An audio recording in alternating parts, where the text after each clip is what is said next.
second clash of the day. The #1 team from the LCP, CTBC Flying Oysters, and the reigning League of Legends World Champions, T1! And here we are on the caster desk as well for what is hopefully going to be a thrilling series. So far, in our first stage of double elimination best-of-5, everything has gone somewhat to plan. Each team with lower expectations finding a single game, but can CFO be the team to buck the trend? And that matchup right there, Junja versus Owner, that's one we're going to be looking at today. Can't wait to see what this match is going to bring. Thus far, the free ones have reigned strong, and we don't do predictions, but that would be where I would be leaning as well. It's not the most exciting, but it is how a lot of these matches have gone, especially going the distance, even though I really thought that that last one was going to go to 5. Instead, going to be getting to CFO versus T1 just a little bit earlier. Definitely are. Silver Scrapes denied. T1, don't think they want to get even close to that, and certainly one of the most aggressive early game teams we have at this tournament. See how CFO can weather that storm. Pressure on both sides. Desk already hit it beautifully. A lot of expectations on Doran for the CFO lineup as well. What will they bring to bear? Junja, lord of domestic performances. Can't wait to see. And don't forget, if you weren't able to catch the LCP finals, you might be looking, okay, it was a 3-2 against GAM. Let me tell, there was some GAM magic there, okay? I really do think CFO throughout that series looked a lot better. And it was kind of the T1 magic that brought them here again. Even in their first series that they were going to play against KT, they weren't the favorites. That was a pretty even split against Hanwha Life's extremely heavy underdogs. And none of it ended up mattering because T1, sometimes they just turn on. And well, I think for CFO, they're used to being favorites domestically. Internationally, it's a bit tough. You go to Canada, you think, hey, both teams are going to be on uneven footing. But for T1, you can hear every time Faker's face appears on camera, the crowd goes wild. Oh, yeah. Hometown favorites in every town they play in. Of course, we are now entering picks and bans powered by Omen and HyperX. Varus taken away alongside the Gwen. Now, Talia Azir taken away too, limiting Honkyu's champion pool specifically.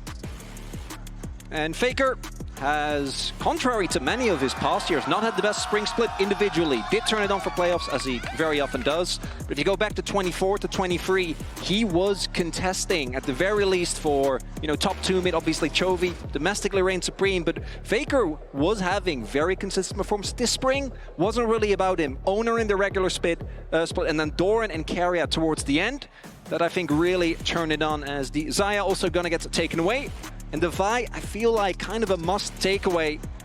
Any pick-based champion, T1 is always going to do exceptional, and also gives Junja the tools to start fights at his own bidding. And he has been the player that, as we, I think, will be talking about for the rest of the day as well, has been the beating heart of this roster. Definitely has. And you brought up Owner and Carrier for the side of T1, right? In playoffs, really the entire team ramping up, but those are the two that stood out to us. And it's the same story for CFO. We know Junja is the king of this region, right? 6 titles, this man, an absolute monster, playing alongside Kaiwing when they have those tools to get fights kicked off. There's nothing you can do to stop them, and you see already they've got one of those tools in their hands in the form of the Pantheon. But it does mean giving up priority mid laner to Faker, so now the Xin and the Annie, really solid setup. Owner, exceptional Xin player, will lock it in here. And with those bans, T1, I think, also leaning into that, making sure that Faker will have a relatively comfortable matchup, even in case of something like that Victor, as it does come through. The early game, Victor at least has to respect. I think it's not until like 2 free items that you really start getting into trouble with the range disadvantage. And it's interesting already, we talked about weathering the storm of the early game, right? How do you go up against Carry and Owner? How do you go up against this T1 roster who is so willing to fight you for everything? Sometimes against their own best interests, right? We've seen great moments, we've seen some sloppy moments. And the answer from CFO seems to be, we're gonna scale. They are set up for a beautiful front-to-back composition. Yes, Pantheon could do a lot of work in the early game, but when you see Sion, when you see Victor, we're a jinx away from a 2018 team composition.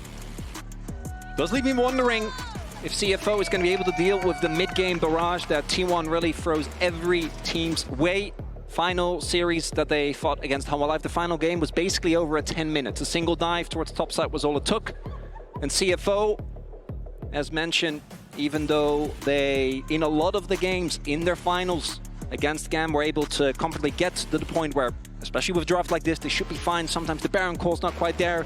Some flippy decision-making. And against T1, who are notorious for really grabbing Barons that probably don't belong to them, going to be a risk. As we do see the Rel taken away, obviously. No supports picked up yet, unless we see some really weird flexes.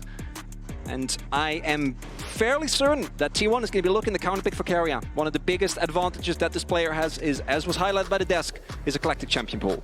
Seems nearly infinite. The question is not can he play it, the question is has he played it yet, more often than not.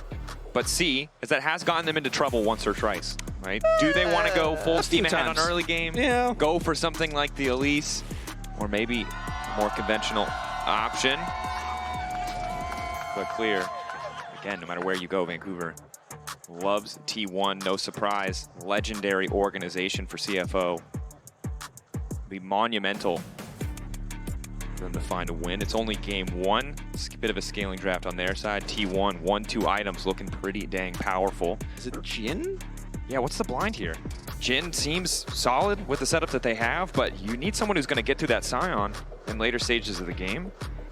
Would be a Guma comp. They're going to instead save a counter pick for Guma. They're going to pick Nico, so by that also making a possible Renata, which I think is one of the few non-engaged supports that Cowan's play a little bit harder to actually pull off. Sorry, there's a Krug sign. It's a very well-drawn Krug. The Krug Lord, you know, it's stuck.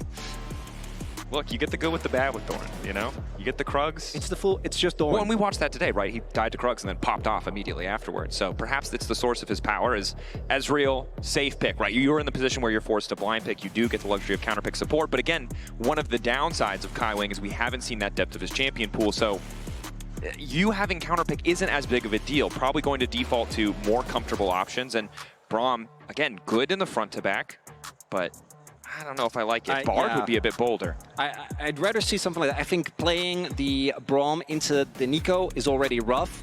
I also think you need some semblance of early pressure. Leon also very obviously does that job.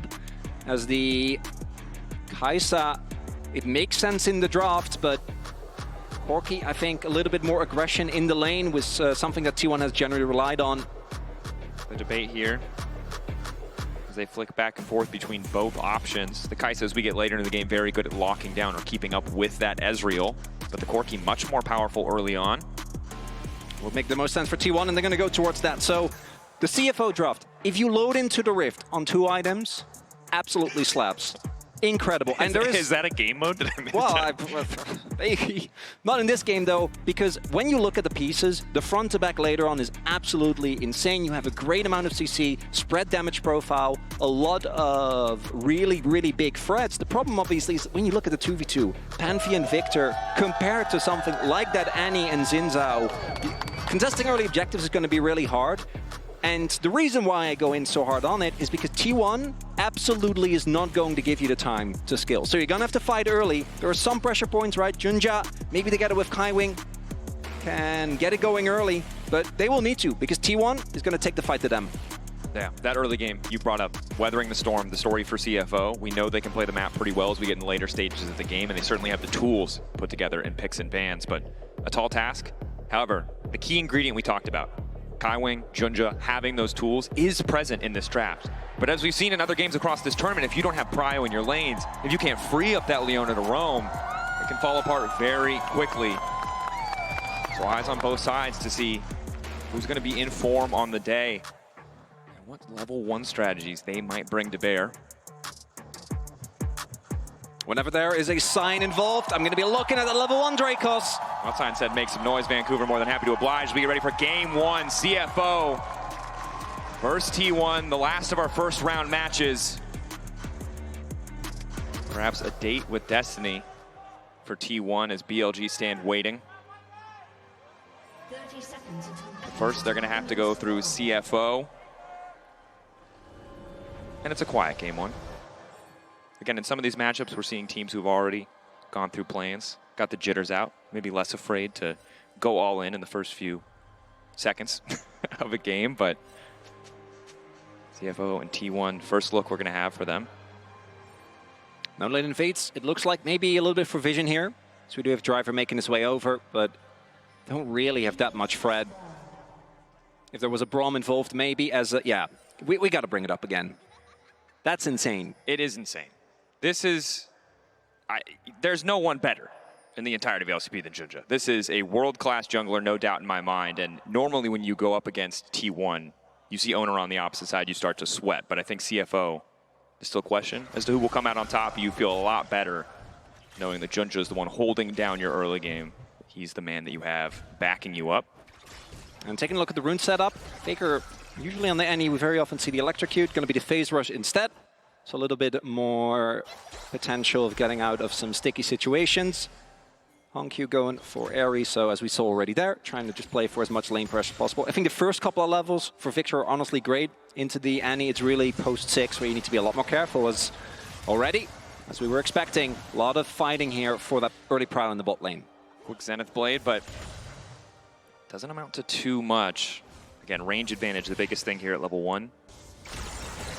Hongq continues to trade with a fast level 2. Faker stuns back and keeping the phase rush procced, also just to make the gravity field less of a concern.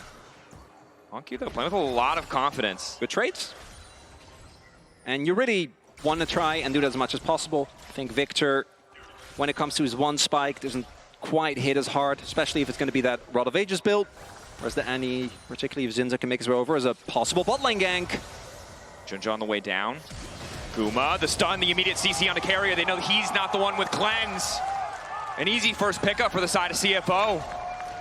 And the heal from carrier gets invested initially to dodge away from Kaiwing, but as you highlight, Junja haven't even finished his first clear, already making an impact as he's able to, as you highlight, go for the target that doesn't have a way out. Guma, even though he was level 2, if he ends up dinging to free, gets the Valkyrie, that could have been a big problem. Has the cleanse as well, but carrier, no way out of the CC for him. As Doran on the Aatrox, as you would expect, is going to be feeling great here into the Sion up until the first back, and then Sion is going to shrug off a lot until you really get enough ability haste to continuously chew through that ginormous shield that is going to be there for Driver. Yeah, Soul Furnace, a very, very powerful ability. And yeah. I'm curious to see what Driver is able to do with the Scion. There was a fun interview with Chawe where he talked about some inspiration from the boss coming out for Driver. So maybe if he manages to find a lead, we see some proxying, but first he's going to have to find that lead, or at the very least be able to crash that wave. Yeah, this matchup isn't fun. We'll see. Driver, as long as he can get his creeps, doesn't actually get taken down, he's not going to be too bothered. As Owner on this Zinzao, maybe looking for a player towards the bot side. There are still sums available, so it looks like instead just going to go for the base, not wanting to flip too much. And Ezreal, notoriously not the easiest, and nor is Leona to dive. Opting to back out, but he does drop double wards. So vision on red, vision on the Raptors as well. Will spot out Junja starting that camp. Faker and Hongq just continue to trade. And honestly, very quiet game. Leisurely start. Kind of as expected, I would say, in terms of some of the champions that we have. It's post 6, right? That I think we're really going to see once the first objectives start. There isn't something like the Elise and the Fairy where you're really going to be looking to just dive on one of the first couple of waves. And credit to Doran, he is not letting Driver charge a single decimating smash. Always staying in range, willing to tank a little bit of extra damage just to cancel the knockup. Keep that wave forward as here he is again. Is going to spot Junja. 2 Gumas. Only one of them has cleanse, a difficult puzzle. As Owner now ready to make the dive happen topside. Have to respect the zombie passive from Scion, but Driver in a tough spot here. Wind becomes lightning, a quick flash out, extra shielding, and Dorn forced to flash away. Owner should just finish the job, but now the tower's hitting him. He has to flash as well. T1 grab the kill, but maybe not the cleanest execution. We'll be able to get it. Having to invest a second flash obviously feels rough. Really good timing for Driver on the shield, which was the main thing that kept him alive for a little bit longer. It starts off great. Owner primes his Q, gets the auto. Doran sets him up with the Q1, but if Doran had backed, I think that is just a very clean dive, but hadn't actually spent any money yet, so not enough AD to chew for the Sion that quickly. Still though, early lead for T1. Not going to be the end of the world. Sion of all champions obviously will be fine, regardless of him getting put behind a little bit early. Yeah, still has 170 extra health, so you can see at the bottom of the screen. Oh, yeah. And TP's used to reset lane matchups here, so or rather swap, as now driver in the bottom side of the map, Doran going to respond as well. And now the Bramble, yeah, Bramble Vest is there. That's kind of what we were talking about earlier. It's a extremely strong item into Aatrox, very unfun. Can't believe he did that. Building armor. Look, man, we talked about it. We're waiting for someone to build Serpent's Fang. We love the item. It's probably not this game. I don't think the Scion Shield is enough. But with a Victor, I'm just saying there's an angle. For now, though, Doran, you can see playing with a little bit more respect. Of course, the World Ender, super powerful, but the potential for gank setup with Junja, if he is lurking in the darkness with Scion level 6, is lethal. And what we do have is a good amount of vision being set up here in the jungle of T1 for what I imagine later on will be a heavy contest on that from CFO. Does mean that while Junja goes for that invade, T1 is able to get the first dragon of the game. I don't really think there is too much counterplay. Driver will be making his way over, and oh, Junja has ults. They might want to try and steal. In, Owner on the way forward, but now manages to take it down, so it's going to cost his life. They get the Drake, but now it's all in from the side of CFO. Perfect guarding field. They're going to grab another one on top of it. Faker taken down, drops the bear. But in the blink of an eye, it goes from passive to insane aggression from the side of CFO. And T1, usually the one doling out the aggression, but CFO, with a great rotation, catching them off guard. Blowing up Owner, doesn't have his ultimate available. That means that there is no way for him to stall out this play, and you can see, I don't think they were really expecting to go this crazy. Driver goes in, gets the knock up, and not a lot of counterplay available there. And just giving up Owner for Dragon, not that rough, but the fact that Faker ends up dying as well, it's a really big win here early on, because any early kills that you can get for CFO bring you closer to that promised item break point that we talked about earlier, when you're really starting to see the power of this Scion, this Victor, as well as this Ezreal. Uma taking a decent chunk here, even without a Sheen completed, is now Doran doing what he can to zone driver away. Willing to proxy himself if necessary. The proxer? I mean, look, fire with fire, as it was. And I think for T1, you highlighted it so well, right? If they get that Drake, if they're closer to soul stacking, it puts them in a comfortable position as we go later into this game, but losing those few kills is rough. I like Bramble Vest. Yeah. I don't know if you need to. But more is better, right? That's Generally, pretty universal. when it comes to kills, yes. When it comes to flashes blown, as Honkyu does get his blown there by the timely rival. And even despite some of that control we saw set up earlier, T1, they get one, but CFO not going to let them have more for free. And you know, I'm going to check to make sure that's not a visual bug. Could you just yap for 30 seconds?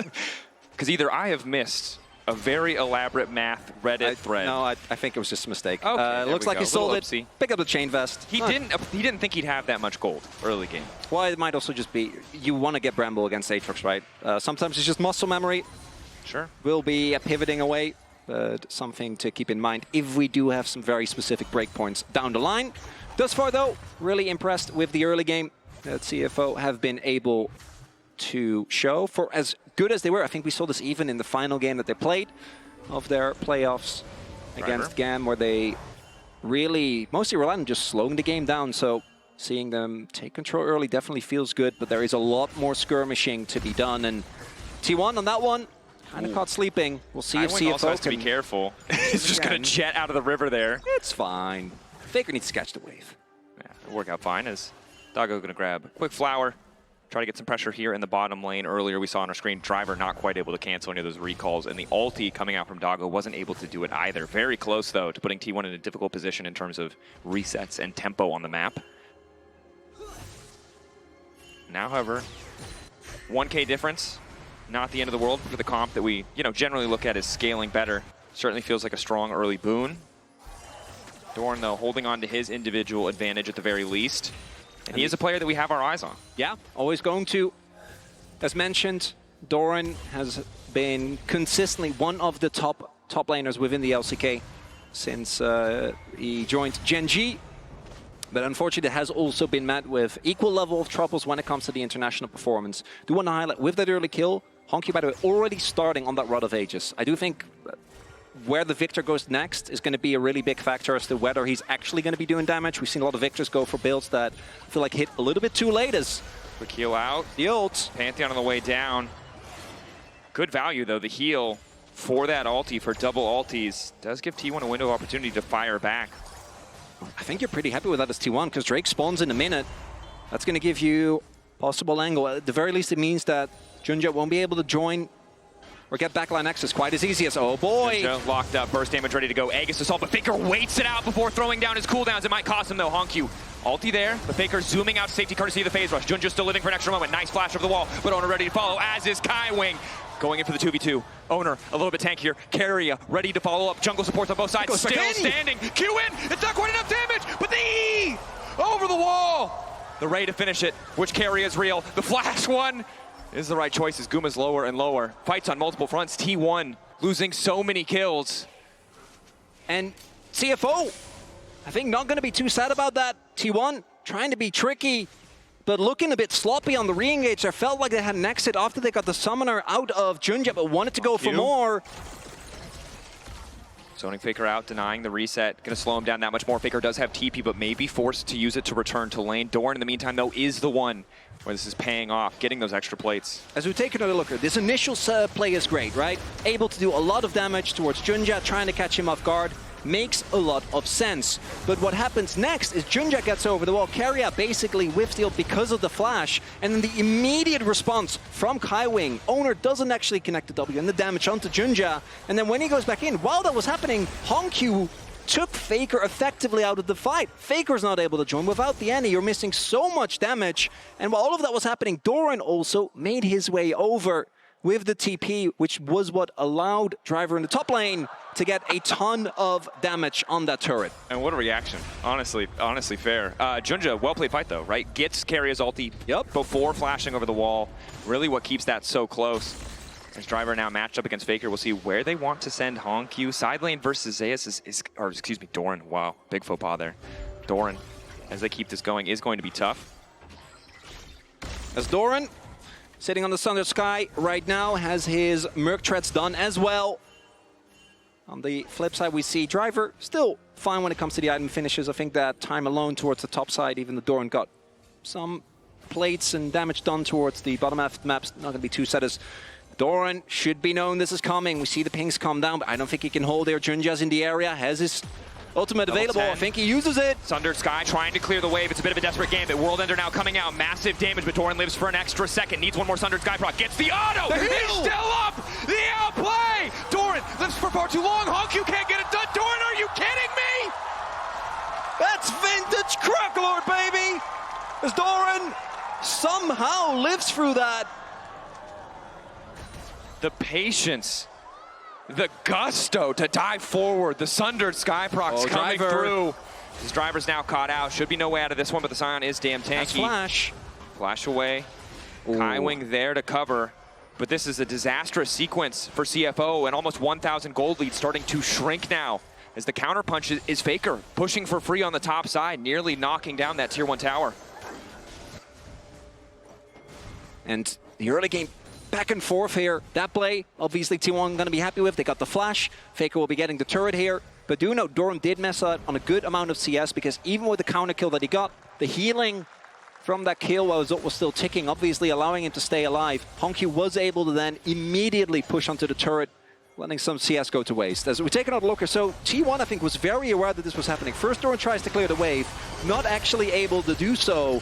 The flash means that there isn't enough damage, and then right there, the heal from Sundered Sky, as well as the fact that right afterwards he gets the heal from that turret aggro. Just Kaiwing unfortunately dropping it a little bit too late. There were 4 people there. You can drop it earlier, and he would have died. But I'm also, what is Sundered Sky with Aatrox's healing amp? 606 health. So incredibly powerful. Now Doran knocking down the tower as well, while the rest of the map has been a bit of a bloodbath. He's really just been holding it down on the top side for T1, almost an 800 individual gold lead, but it's CFO who had the setup around Herald first as we went into that replay and are so far holding onto it pretty well. Triforce spikes on both sides for both AD carries. Drake's 1-to-1 right now. Junja starting up Herald. T1 clearly do want to contest. Sums available for almost everyone, not for Guma, not for Doggo. All of which are in this fight. Let's see whether Faker can get onto the backline. And for Junja, the target selection is going to be bigger for CFO. TP comes in. This is a hard fight for T1. Fighting into the victor can be difficult, but luckily they have the Hex Gates to back them up. It's Carrier on the backside. CFO have spotted it, but it might not matter. Quick lockup. Faker there as well. They've isolated the Nico. Carrier in trouble. Burning, cut down by the ulti of the victor. CFO, good patience, good discipline. How many teams have been caught out by a flank like that? Too telegraphed. CFO, see Carrier make his way over, like, we can see you. We know this is coming. As Driver. Going forward. Can't quite drift it. Thought more was going to happen. Yeah, as did I. That's okay. As we probably going to take a look, that means the Herald does go over to CFO. So this early back and forth still ongoing. And as highlighted, I think that does benefit CFO if they're able to play their own game, if they're able to slow it down. Even disregarding the draft, right, where I think that the T1 composition, when we get later to the game, the damage will always be there, but you are going to be extremely reliant on just finding one target and blowing them up. And let's be real, it's going to be Cyan, which very hard. Junja with his E, as you can see here a bit of a contrast. The bottom production one, beautifully highlighting. World's 2013 picker was 17, Hongq was 6. Two different generations of League of Legends player, and credit to Hongq in this first game. He has not faltered, he has not stumbled. You highlighted it, Faker. Really good playoffs, not as good of a regular season. And in this Annie matchup, hasn't been able to really do a whole lot yet. Well, I've also seen that T1 in draft was very clearly trying to get a decent matchup for Fake, get him in on the Annie, which always can have an impact, but Cosmic Drive now done for Hongq as well, and we're starting to hit the item breakpoints that I was talking about for CFO. Almost the second item on Ezreal as well, with the transformation for Doggo. Junja should be getting close, but it's the skirmishing where they need to remain vigilant. We've seen T1 so many times, just a single catch on a player can snowball very, very swiftly, and with Hextech Drake in particular, I don't think either team can afford to give that soul over. No, they certainly can't. We are pretty far away, as it's only the third Drake of the game up and available. Both teams tied at 1 apiece. Gold lead slightly in favor of T1, but remember, we generally favor the scaling of CFO more, and it was a bit of a misstep around Drake that gave those early kills to CFO, and they've been in a pretty decent spot ever since then. Doran, again, the strong point of this team, now alongside Guma, as the Herald is going to crash, but won't quite finish the tower. CFO just using it to get mid-prio to start this objective, but again, have to be careful. They don't have concrete information on where Doran is, and now it's Carrier on the flank. CFO, knock up from Driver. Like 5 angles. Faker and Guma ready to go. CFO, where are they going to go? They're going to start here. Instant ulti laid down by Hongq. Doran off on the side for now, uncontested, but it's Owner who's in trouble. In the meantime, Kaiwin going in. The ball damage coming in from Driver. It's Carrier on the back line with the 3-man knock-up. So damn patient. And CFO are getting sent packing, retreating back to their side of the rift, but it might not be enough. Junja on the way out. Driver frontlining, trying to buy space for the rest of the team as T1 take the fight. And though the response from Doggo on the Annie play was great, that meant no cooldowns were available for when Carrier went in. And T1 with a multi-pronged approach actually coming in from a lot of different angles. CFO, we're mostly aware of all of them, but it's so hard to get kind of the front to back that we talk about, right? You want Victor behind the 2 tanks, but you have Doran coming in on one end, Carrier coming in from another, and I want you to look at the attempted engage here. Owner gets his ult off, which means they can't kill him, and then right here, Faker goes for a big Annie play, but both Hongq and Doggo flash, but then Carrier is there to ensure that the CC lands, the fight starts, and the moment the kill is found, Doran is just gonna keep going and going and going on this Aatrox, and CFO have to abandon ship. Now pick up Faker. Faker caught out. Shield of Daybreak. Double TP is now coming in to back up the play. It's going to be an all-out brawl on the top side. Faker living for an extra moment. Driver going to find the knock, but should finish the kill. But Doran is here, as is Doran. Double Doran. As Owner is here. Carry on the way. Guma stepping up. Owner finds a nice initial bit of damage at the Chaos Storm. They need to back away. Root going in, Doran caught out, knock up there, a beautiful full channel on the decimating smash, and now they need to get the hell out. Owner living for a little bit extra time. Nice knock up on the Doggo, those the oversteps. It's all eyes on Hongq. He has to make the difference, but he's caught between 3 members of T1. It looked good for a brief moment, but T1 just outplaying in the fights. And in the longer skirmish, T1 get the better of CFO. No dare. Despite it, oh, Carrier. Locking up Junja. Driver trying to clear the wave. Owner on the chase. One becomes lightning. Junja forced to flash out. And this is the thing, it's so scary about T1. So many teams would have just backed off after that play. He felt fine to start the Wolves, but T1 is still going for that little bit extra, as now they're set up to take this tier 1 mid. And CFO actually like that they called the bluff. A lot of teams in the LCK often start, when you see Faker inside, is this really an overstep, or is the rest of T1 there? And as we can see, the rest of T1 does arrive, but it's a little bit too late, as Faker does take so much damage, and the double TP is available. So the initial blow of the fight, I think, looks great here for CFO. We have, with the ultimate, obviously, Honky is still full health, but I think they should have just left.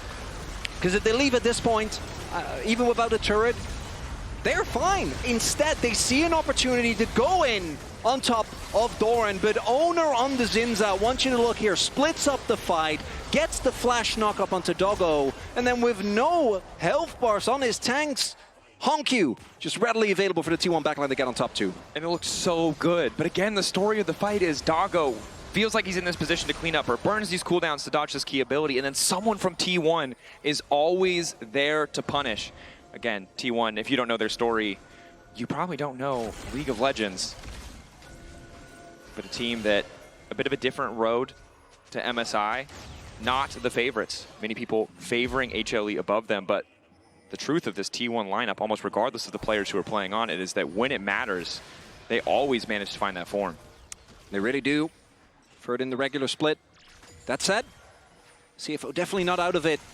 Regaining control is a little bit tough in this scenario, though. Obviously, these choke points are very dangerous.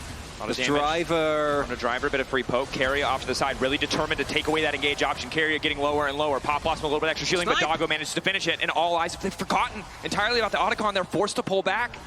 Driver traded in the meantime. It's just the 1-for-1 support for a top laner. But now the re-engage. Faker finds his man, and Owner and Guma are there to follow. Doggo now. Doran locked up for a moment. They should be able to finish that one. They need to get the hell out. When becomes lightning, does not connect. T1 can't follow up. And Otacon is still alive, crucially, but Owner wants to push a little bit more. Take this wave out, deny a little bit more in terms of resources overall, demand a response from the side of CFO. That too is Doran, as he jumps into 2 people, gets blown up before the rest of his team arrives. Not quite ready for the damage that Doggo was going to dish out. But the story of a lot of these skirmishes become, initially doesn't look too bad, but as the fight continues, T1 just out-executes. So, driver going down here, that's not the end of the world. You get the snipe on the carrier, you can just leave it at that. Your poke is really, really good, but I want you to see what happens to CFO instead. They think they smell weakness, and the turn here, that's not a flash, that's just straight up a Tibbers. You can see the passive. They walk into it anyway. As I had to double check too. Wait, did he just get a bear without flashing? The answer is yes. We do see the Otacon not taken by T1, so the gold lead is slowly increasing, but CFO, I think if they ironically slow it down in the fights, I think they've been good about contesting the objectives, being where they need to be. But T1 are, I think, in the LCK the best at feigning weakness. Doran in particular, we saw this a lot during the playoffs as well. Like, oh, I have a low health bar. Walking in, walking back. Trying to bait people in is Chunja. I think it's good that you highlighted, although hold that thought just in case a fight does break out. Dragon. Remember, even though Doran is a new addition to this lineup as of this year, the 4-man core of this T1 team have played together for so damn long. That level of coordination you really do get to see in the fights where they're so comfortable playing across multiple fronts. Honky, though, will break this tower. Doran there to respond and clear the wave. Dragon, the center of attention for both sides. Potential soul point for T1. CFO looking to deny it. Wave pushed in bot side, going to force a response from Faker. They see him now, gives him a little bit more access to step up. Doran on a deep flank, but he did get spotted. We see the pings go down. I think they want to try and collapse. Doran waiting over the wall. Umbral Dash takes him out. But the wave cleared bot side. Just continuing to poke. Doggo with the red buff, pretty crucial. Songq continues to walk up. Owner ready to go in. Jun just starting the fight all on his lonesome, but here comes Driver. The real Guma caught out. Pop Blossom to try to save the day, but it's too late. CFO winning the fight so far. Honky is so damn strong, and he's just taking over the fight. Doggo here as well. T1 thought they had the angle, but Driver and Junja together are doing work. And at first the engage from Junja looks like there's no follow-up. The Zinzao obviously going to be really hard to take down. But Doran already poked, and then Driver comes in. drives right into the backline of T1 as they get blown up. And now T1's the one you think about when you see these Barons, but it's CFO that's going to be taking the first one in this series. A 25-minute Baron rush in game one, going to CFO, unprecedented. The question on our minds as we entered this series was, can they weather the storm of the early game? And so far the answer is yes, and not only that, able to find these fight angles. It's not just T1 who can fish for the creative fight starts or flanks. CFO matching. So Doran is already out of this fight. Kywin able to slow him down, and then look at this angle right here. Do note Faker isn't here. He actually has to TP in. He was setting up for Otacon. And the rest of the team just caught out without the Annie. There isn't enough damage. A beautifully segmented fight from CFO. Gonna get them the Baron. I imagine gonna get them the Dragon as well, and possibly also Otacon, as now they make their way over into the river. And with this Baron, Rebel Baron power play already at 2.5k gold. I don't know if T1 can contest these objectives. And this is going to be a massive gold shift because there's still tier 1s on the top side. There's still double objectives in the bottom lane, and you can see the start of what felt like an inevitable red tide. T1 on this red side just doing so much work, but CFO fighting back, putting themselves in a good position. Doesn't seem like they want to overcommit to the Otacon. The resist shred still terrifying against a champion like the Annie, but Junja is starting it. Doran waiting in the darkness. Oh, T1. This is the only thing that's a bit precarious. Otacon obviously insanely strong at shredding teams. Hexgate looking for the flank. Immediate retreat coming in for CFO. Driver forced to ult early, and all of CFO are on the way out. T1 retaking control, but I don't think that they can do this either, and they know they just want to stall, right? Just but this is run out this Baron. Think about CFO being in this position, it makes it easy because T1 don't need to worry about anything else on the map. They don't have a good top wave to play around. No towers are under threat. T1 just keeping them here is taking away all that Baron time. Kywing on the ward. On the ward! Kywing wants to go extra tanky, but not tanky enough. Kywing lives for an extra moment. Now the fight's going to kick off. Pantheon comes down from the sky, but he's caught between Faker and Owner, and they make it look effortless. The Aegis Assault can't block an assault from both sides. And in goes Carrier! CFO had all the tools, all the advantages, and in a blink of an eye, they just disappear. T1, a single moment of weakness. Kywin goes down. And that they probably could have gotten away with, but CFO, to their detriment, want to try and salvage the situation as they run with Baron buff, by the way. Could have backed off, just shoved out the waves and denied the opportunity, but instead they go in so deep as Junja goes in alone. Doggo isn't here yet, Driver isn't here yet. And Honkyu trying to help out his teammate already uses his sums, and then Carrier finds the free man ultimate. But even if he didn't, at that point, I think the fight's already rough. Plus the fact that Otacon was right there. And while we're watching the replay, T1 just took 2 towers and Otacon. That brief glimmer of hope, if we can see the gold graph again. A single blip in the entirety of this game where CFO had that big advantage, and now we're right back to 3K in favor of T1. Yeah, there it is. I was going to call for a little tiny blip of blue hope taken away in the blink of an eye. T1, they're just terrifying in those fights. I was waiting for that. That's at CFO, not losing any of their inhibs. Also not losing the Dragon, so no soul point, but obviously you have that to force from those plans, plus the already, I think, strong team fighting from T1 going to be bolstered by the explosion from the Otacon. And for CFO, the biggest story has been the decision-making in these fights. Right, going a little bit too aggressive, playing ball with T1 just for a little bit too long, and T1, they're always going to throw down, as we see, sometimes to their detriment. Very true. This is what they do. And you can see in the fights that CFO start on their terms, they look much more comfortable. But in the even fights, where it's about skirmishing, where it's about poking and prodding and trying to find those angles of attack, T1 showing their experience. The TP. It's a TP from behind. Junja not quite in a great position, might be caught out here. TP and Gravity Field the response, but flash in from Faker. They want to take the mid laner out of the equation. Honkyu goes golden for a brief moment. Driver going to try to peel as best he can, but down goes the Victor as Carrier grabs the kill. Resurrection coming in for Owner. All they got was the GA on the other front in the fight, and T1 feeling comfortable on the top side. Could have been worse for CFO, as Honkyu does go down, but a GA plus a couple of summoners. Not the worst trade. It's about the aftermath. I think this initial play not too bad, but if they lose Driver as well. Lock up again, the Scion falling. Again! And the play doesn't end when T1 are on the map.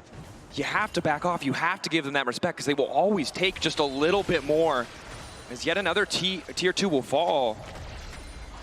And it's a situation where we expected that as we got later into the game, if T1 couldn't run over in the early game, hey, it might be tough for them. But yeah, the way they're executing in these fights is just so much better. Well, it is also the T1 composition. As long as they can keep coming in as they have been doing from different angles, if you don't get the front to back, then the CFO comp will struggle a lot more. Right? Victor in particular, notorious for, can do insane amounts of damage. But once you get on top of him, particularly with a lot of the more beefy characters on T1, can't shoot for them in time. We'll be getting closer to his death cap. One needlessly large rod done. Also approaching a 4th item on Doggo. Maybe those are the breakpoints. See if I can try to play towards. But I also got to be honest with you, Dracos. I've seen T1 in these type of scrappy games before, and that's how they like it. Yeah, and I think for Honkyu, a player who had that massive lead caught out in the previous fight, he needs to play flawlessly because he's staring down Faker with a book. First game, obviously an honor always to play against the GOAT, but that's tough. You were winning, you did have the lead, and now Faker's chasing as many stacks as he can get. Ooh, Owner starting the objective. Solar Flare going a little bit wide. It is the fake Faker, however. Keria just going to lose the Celestial opposition. Still, crucially, has the Proto Belt up and available. All they need to do is just stall for Doran, right? Doran can always TP in case an engage does come through. And now CFO spotted. But I think the opportunity has passed to try and actually look for a play. So that's going to be Soul Point going over as Ezreal did get called out. We see Doran hold off on the damage for a little bit. Third Drake for the side of T1 now. Soul Point, 5K gold lead. 17 more flowers on top of that.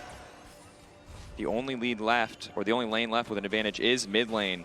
But it's just so difficult for CFO to come in to find that front to back you talked about. Often it hinges on having better vision setup, better prio, but they've had to concede so many side waves just to be able to fight 5v5. And T1 consistently retaking control, denying vision. All they need, particularly with these Hextech gates, which we've already seen one of the plays didn't end up working out for Keria. Faker was able to make his exit, but repeatedly, you don't know who's coming over. Can be the Doran on Aatrox, can be Keria, can be fake Keria. It's hard to, or rather Keria faking to someone else. Yep. Could be fake anybody. You highlighted it well. The thing about it is they've done a good job of tracking one player. Faker, Keria, but both at the same time is so difficult, and if they forget about one, we've seen how quickly a team fight can turn. Doran now also has the death stance done. Look at that Honkyu. He is getting close to the death cap. That's such an immense spike. Victor approaching max level as well. The only gold lead that's still there. But he needs to be able to play the game, right? He needs to actually be able to get multiple spell rotations off. The rest of the team needs to keep him safe. It's easier said than done when T1 keep coming in from 15 million different angles at the same time as Baron is up. Both teams gravitating towards that.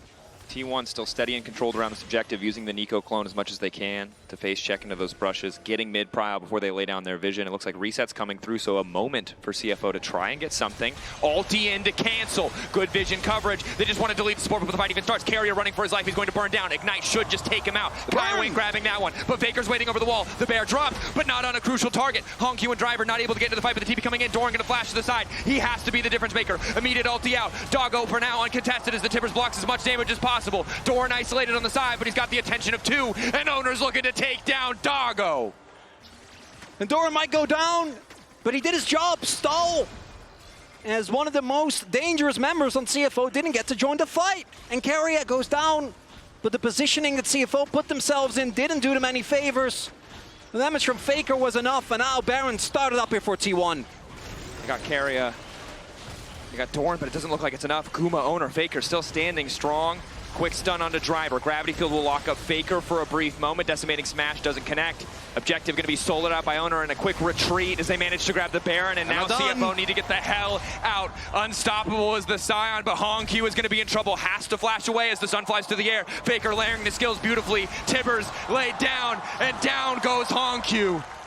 T1, that might just be it. They're going to be able to get Driver as well. They have the Baron buff. Keria respawning.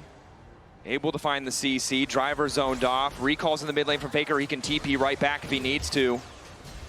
Ulti down mid to try and clear, but in the blink of an eye, No opportunity to scale, no soul in this game. T1 poised to end it here. A brief glimmer of CFO hope, but that's all we got to see. Otherwise, total control from T1, even despite a few fights. He's just unrelenting, Dracos, it's mean! He just wants, he's never gonna get the chance to recall. And now Doran's here to finish the job! His ulti's back up! His ulti's back up, go driver! Doran's just gonna keep chasing. I don't think he can finish channeling a recall. He can't. He just wants to go home, and T1 won't let it happen. It's body bag or no back. The gates, he's gonna do it! Wait, but now he's back on vision. But it doesn't matter because the game is ending! Down comes the Pantheon. Junja involved in the fight, trying to isolate off to the side. Doggo still living, but it does not matter. T1 may have faltered, but they will not drop a game. They find the victory in game one. The back and forth here in this first game between CFO and T1. When the dust settles and the continuous brawling ends,